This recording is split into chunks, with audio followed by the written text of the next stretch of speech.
And also tonight, for the first time, you are going to see video of the damaged pipe in those first days after the explosion, when BP could see the oil pouring out at the bottom of the ocean, but publicly seemed to be downplaying the hard reality.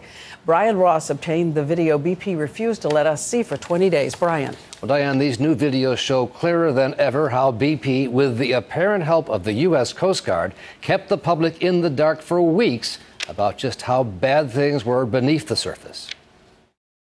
9 days after the explosion, on May 1st, this still picture was the only image the public was given of what was happening underwater.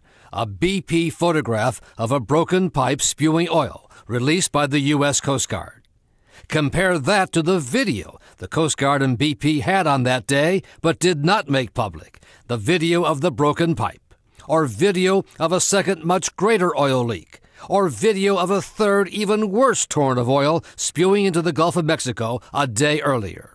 Yet at the same time, a Coast Guard admiral said the public need not worry about just how much oil was coming out. I would caution you not to get fixated on an estimate of how much is out there. 2 days later, as oil continued to spew, the Secretary of Homeland Security said much the same thing. This fixation on number of barrels is a little bit misleading. Suppressing the tapes prevented an independent analysis of how much oil was coming out, a move that might save BP millions of dollars, because any federal fines would be based on $1,000 a day per barrel. It clearly tells us why they drug their feet to release these tapes. I guess they were hoping that they could get it under control and this whole problem would go away.